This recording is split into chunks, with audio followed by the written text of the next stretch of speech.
E aí galera do mundo português, do mundo do beleza, sou a Dani Bressan em mais uma videoaula de gramática. Hoje dicas rápidas de concordância verbal, tá certo? Toca a vinheta aí.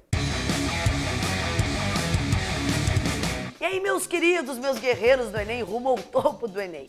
Como essa aula é sobre concordância verbal e como a concordância é muita coisa, essa concordância de hoje, dessa videoaula especificamente, são 5 principais regras para nós não errarmos na redação. Queridos, nós vamos começar pela regra mais básica de todas, mais importante, que é verbo, prestem bem atenção na hora de escrever, verbo concorda com o núcleo do sujeito, tá certo? Núcleo do sujeito é aquela palavra mais importante e só existem 3 coisas que podem ser núcleo: o substantivo, o pronome e o verbo. Então, o verbo tem que concordar com o núcleo do sujeito. Por exemplo, existiam muitas pessoas felizes. Quem é que existiam? Muitas pessoas. Pessoas é o núcleo do sujeito, então pessoas existiam, certo? Não pode ser existia muitas pessoas. É a mesma coisa que o verbo faltar, que o pessoal usa bastante errado, né? Olha aqui, ó. Faltam muitos dias para a Copa. Não é falta muitos dias, é porque muitos dias faltam. Então, gente, essa é a regra principal. Sujeito e verbo devem concordar entre si. Outra regra básica, meus queridos, é a regra do uso do verbo mais a partícula se. Quando eu tenho verbo mais partícula se, atenção. Se o verbo for transitivo direto, a regra é uma. Se o verbo for transitivo indireto, intransitivo ou de ligação, a regra é outra. Vamos ver isso aí agora.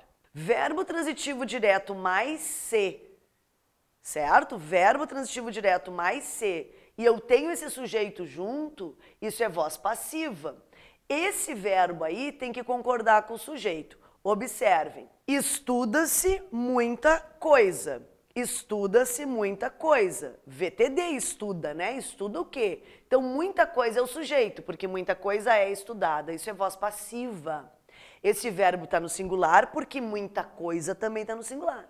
Agora, se eu falar o seguinte, esperam-se muitas coisas. Muitas coisas são esperadas. Então, é esperam-se muitas coisas. Por que não é espera-se muitas coisas? Porque muitas coisas é o sujeito. Então, o verbo tem que ser esperam. Tá? Tem que estar no plural porque o sujeito está no plural. Em outra circunstância, eu tenho verbo mais se, só que aí, cuidado, é verbo transitivo indireto, verbo intransitivo ou verbo de ligação mais se.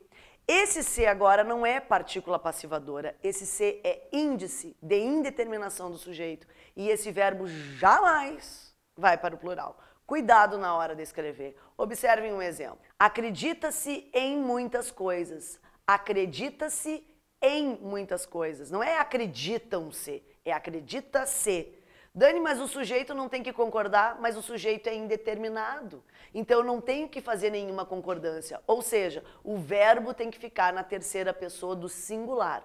Cuidado, gente. Verbo mais se, muita atenção na hora de escrever. E aí aquele caso, famoso caso dos verbos impessoais, certo? Gente, os verbos impessoais. Nesse quarto exemplo que eu trago para vocês, é o caso daqueles verbos famosos, o verbo haver, o verbo fazer, ok? O verbo bastar, o verbo chegar, os fenômenos da natureza, o verbo ser em alguns casos.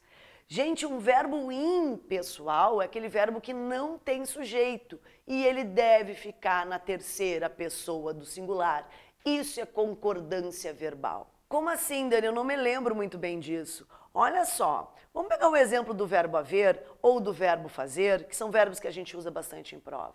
O verbo haver com o sentido de existir não tem plural para ele. Então eu digo assim, ó, havia muitas pessoas, não é haviam muitas pessoas, é havia, porque não tem sujeito esse caso aí. Queridos, outro caso muito comum do dia a dia e também da redação de vocês é o caso do verbo fazer.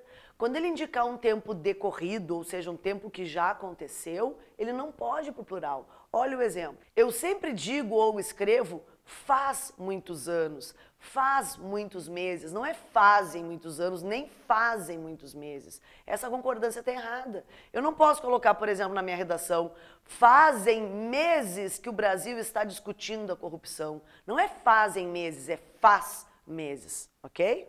E aí, meus queridos, a quinta dica que eu dou para vocês é uma dica que vocês precisam prestar atenção para as redações.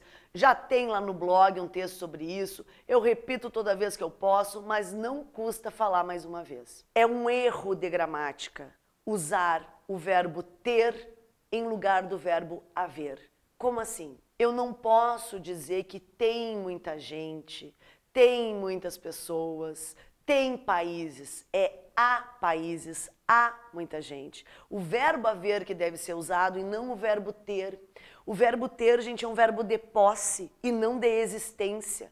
Na hora de escrever uma redação, eu não posso escrever tem pessoas, tem brasileiros que acreditam. Não, há brasileiros e há pessoas, ok?